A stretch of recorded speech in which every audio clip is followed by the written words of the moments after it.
Far right over there, Dave. Chris, so many of your teammates and yourself have had postseason experience in the biggest of games. As this series goes deeper, do you feel like that's a tangible advantage for you guys? I don't know. I mean, yeah, I think the experience definitely helps. You know, just having a bunch of guys that have been there every year, and we know what it takes, and just having an experienced group. But I think at the end of the day, we just have a good baseball team, and we're just focused on doing our job and each guy doing their part. And I think we know if we play the way we're capable of, things will take care of themselves. You go straight in the back to Bill. Yeah, Chris, were you available for games 1 and 2 health-wise, and were you surprised when when Dave didn't use you as a pinch hitter? Yeah, I was available 100%. Like I've been saying, I'm ready to go. And I mean, I'm always expecting it. I think you have to have a mentality when you go into it that you're getting at that. If you don't, and then you're really not prepared. So every potential situation that I could come in off the bench, I'm fully expecting to get that at bat. Back here on the left. Chris, when the neck issue first popped up, how concerned were you that this wouldn't be possible getting back to this? No, I mean, when it happened, it was more just unfortunate timing because I was coming off a really good game. I had 3 hits, and I felt I all like middle of the field, right to right field, which I hadn't done that in a while, and I felt really good. I was finally like doing what I wanted to in the box, and the timing of it was just unfortunate, like a week before postseason games, and but like I said, it was more just having to get those at bats right before, and understanding that kind of fighting to be in there right now. That was unfortunate, but I'm 100% good to go. So Down the middle, Jack. Were you able to get that feel back with your swing during the sim game situations, or is part of that you don't know for sure until you get into an actual game like tonight? yeah, no, the first sim game we had, I think it was the Sunday. There was a little bit of that anxiousness again, just not seeing pitching in a week. It just takes a few pitches and a few swings to get comfortable, and then I kind of realized, like I have more time than I thought. And then once I put a few balls in play, I felt really good. And Monday I got some at bats, and those went really well. So. And then just watching from the side, the way that they've attacked you guys just so far, is there anything surprising or unexpected, or just that you picked up on? Dave's kind of talked about, it seems like they're maybe emphasizing just a lot of spin and secondary stuff. What did you notice from the first 2 games there? I haven't noticed anything super obvious. It might be, me not being in the lineup. I might not notice some things that other guys noticed, actually, like being in the box hitting.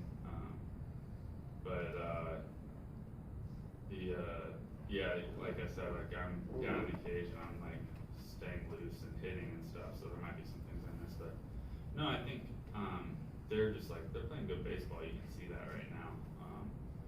I would say they're playing their best baseball of the year since we played them, so we understand like this is a good team, and we gotta bring our A game. Yeah, we go down the middle, Bobby. Yeah, Chris, have you been able to pinpoint what it is specifically you've been trying to work through with your swing overall this year?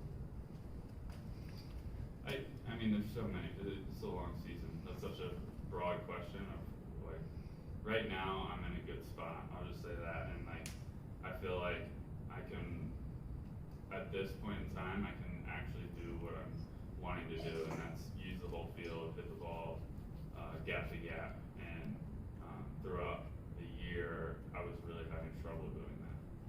And then you said earlier that sort of coming into last postseason, like right before you sort of found something in your swing that worked. What do you remember what that was, and when that was? Was it sort of like the day of the wild card game? When did you sort of? Last year it Yeah. was entire game I felt terrible. But you know, that was just one of those things, and I just one swing can kind of block you back in, and obviously that's huge for like your confidence going forward when you come up with a big hit like that going into the Giants series, and I'm sure that played a part in me feeling more comfortable and better mechanically as well. But yeah, I mean, I remember what the adjustments I made going into that Giants series that kind of got me going. But I wish it was as simple as like, oh, you know, this worked for me then, now it's gonna work for me, and that's just not the case. Like, your swing evolves and changes, and a lot of the times the things that get you locked in are the same things that eventually get you in a slump, and you kind of have to revert. So it's just constantly making adjustments, and I don't even want to go into what I did last year because it doesn't matter. Far left, get right. Yeah, Chris, you guys have dominated the matchups with the Padres so much in the last few years that even though when you come in there'd be energy at Petco Park, but maybe it was muted for a lot of the game. Now they win the Mets series in New York, they win game 2 in LA. What are your expectations of the environment tonight? Which may be different than any time you guys have played here. Yeah, no, I think it's probably going to be the best environment the loudest environment we've ever seen here. We know they're going to be excited coming off a win 1-1 playoff series. Like, this is arguably like the biggest games they've had here in a really long time. So I know it's going to be loud and it's going to be fun. Stay your one. Hey, CT. Blake Snell the other day said that Game 6 of the 2020 World Series was probably the best he's ever pitched. I don't think you were too familiar with him going into that series. Now that he's with the Padres, you've seen him a lot over the last 2 years. How does that help you going into this matchup, seeing him tonight? And then is it a situation where if he's locked in and just in the zone, is he that tough for you? I mean, I think experience facing a pitcher, anytime you can get that, I've always thought it's an advantage for the offense. The more you face a guy, the more experience you have, I think the advantage goes to the hitters. Maybe that's my biased opinion, being a hitter, but I think it just gives the offense chances to make adjustments, and I'm sure pitchers could make similar arguments, but just having that familiarity, and I can't remember the second part of that question. Is the familiarity something that you think would outweigh if he was like locked in? Oh, yeah, no, I mean, he's got really good stuff. So, you know, he's always tough. I think he's had some success off us all year. You know, he has 4+ pitches. So it's just a matter of sort of grinding them out and battling with them. Okay. Thanks a lot, Chris. Evan Phillips will be up short.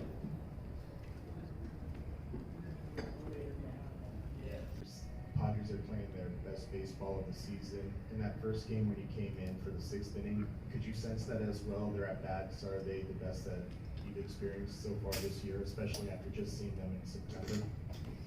Yeah, you could say that, but I think we see, you know, everyone's best. Every time you play the Dodgers, I think there's always, it's an elevated game against, you know, Los Angeles Dodgers. So I think us seeing the Padres so much this year, you know, we always want to win these big games. So I think it being the playoffs, obviously these games mean just a little bit more. But I think you see that from everybody across the board. I think, you know, the effort levels just increase, you know, as a whole across the board. Maybe Jack and Bill. And then just given kind of, you know, you guys don't have a lot of like defined roles with the way the bullpen's set up right now. Like going into every game, like how much of an idea do you kind of usually have about who you might be facing or when you might be pitching, and kind of how do you just go through the process of preparing for that each night? Our staff does a great job of communicating what might be expected of us, you know, each and every night. So I think, you know, on a day-to-day basis, they approach us with, you know, maybe a stretch of hitters or a line of innings that they're expecting out of us. You know, they do a great job of letting us know early enough so we can prepare in the bullpen. And you know, even if they don't, even if for whatever reason they haven't communicated that message, each of us has a good feel for, you know, what the starting pitcher is doing, and you know, when we start need to prepare and how we need to move around and get ready to go in and pitch. Not every bullpen might be able to kind of handle, you know, that sort of setup. Like, why do you think you guys have been able to adjust to it and kind of succeed with the way it's kind of shaped up here? You know, I think we've somewhat done it this way all season. You know, unfortunately, we lost Blake early and Daniel Hudson shortly after that. So outside of the ninth inning early in the year, we didn't really have defined roles, and it was just, you know, again, going out there and getting the guys out that we were called upon for. So I think, you know, the nature of what our bullpen has done this whole season, everyone's somewhat just bought into that idea of, you know, when the phone rings and your name is called, you go out there and you get your outs. Hey Evan, given the circumstances after losing game 2, how helpful is the game off, not only, or the day off yesterday, not only from the bullpen standpoint, but just overall team standpoint? Yeah, you know, the travel was brutal, you could say, coming down from Los Angeles. No, Brutal just for kidding. us too. There was some traffic, but besides that, you know, it's just a nice reset button. I think, you know, the idea of the off days to allow everyone to, you know, even the playing field a little bit for both sides. So, you know, that being said, we're all going to come out here hopefully fresh and hopefully, you know, refreshed and re-energized and ready to win a ball game. Okay, do that middle, Javi. Yeah, Evan, everyone kind of talks about like the game planning that you guys do as staff. How different is the sort of game planning dossiers that they sort of give you before a series, different from like different places you've been?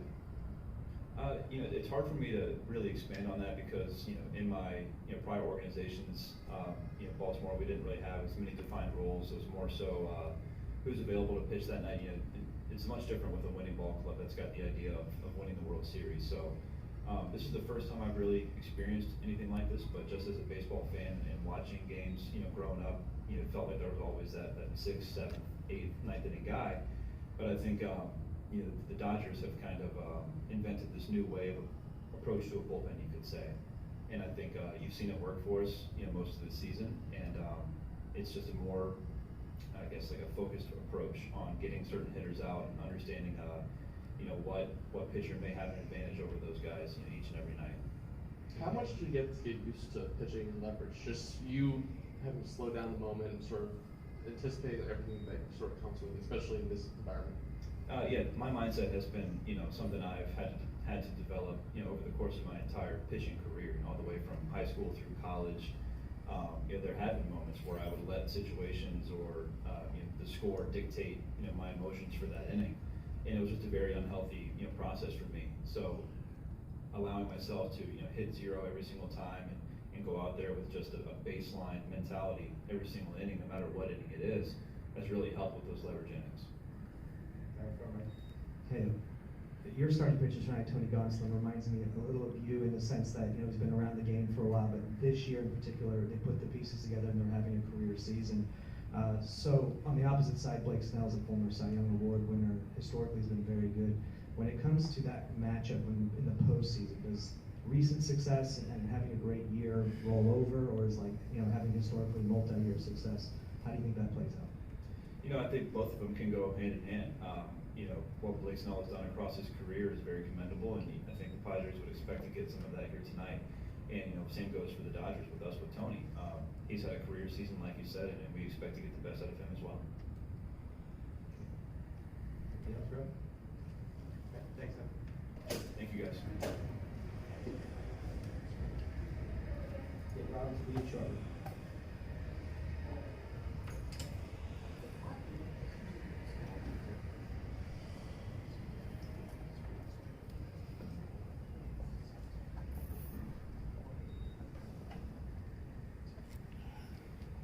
Three-run homer off TV, so I'll get on Pete about that one.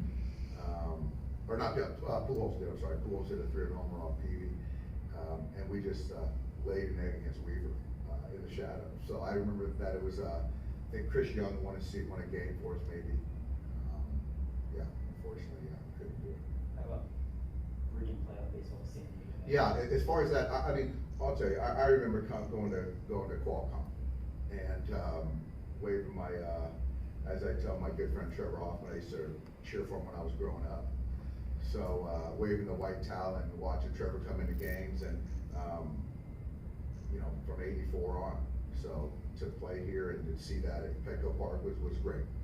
So now it's interesting. I'm wearing a different uniform, so but I can still appreciate the excitement that the city is kind of you know, feeling right now. Going in left, Jesse, first row.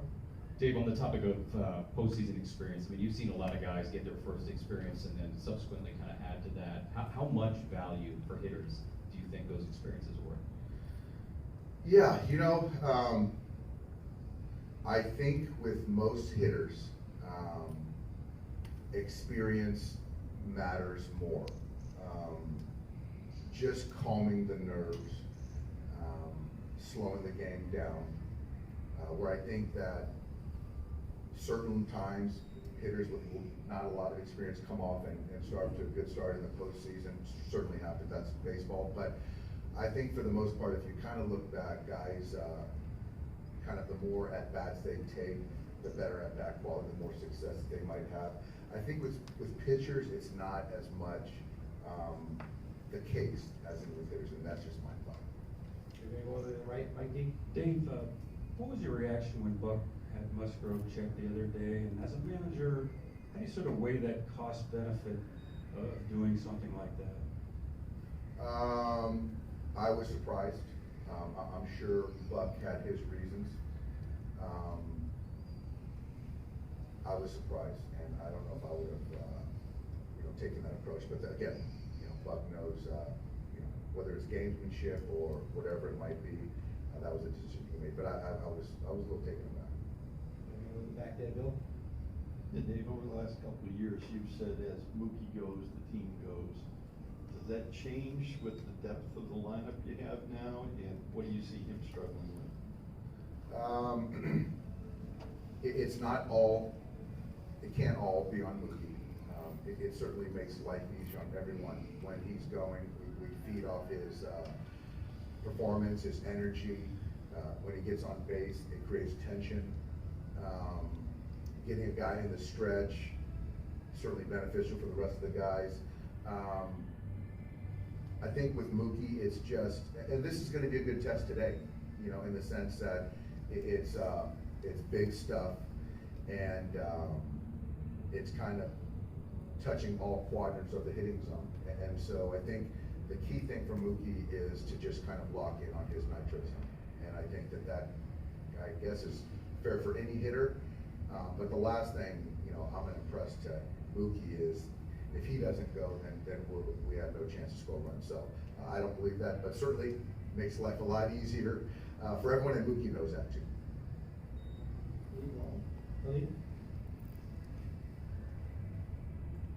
Hi, Dave. Chris Taylor said he feels 100%. Just curious what you'll be watching for or looking for in him to make sure that really is the case. You know what, Helene, I'm just gonna run him out there, and this is a point in time where you go out there and you perform, and other guys aren't feeling, let's say, maybe 100%, and you're just gonna go out there and play and compete. So he's in there. I'm expecting, him to go out there and do a job for us. Right there in front. Hi Dave, I would like to know how is Victor Gonzalez nowadays, and do you plan to come with him? Victor's doing great. He threw last week to our guys. He was fantastic. He's in kind of the stay hot camp. He's in Arizona at Camelback Ranch. So if we're fortunate enough to continue to move on, he'll be in the conversation for the next round. Thanks, Lefty. Jay, any question for me? Okay. Thank you, guys. Good seeing you, Jay.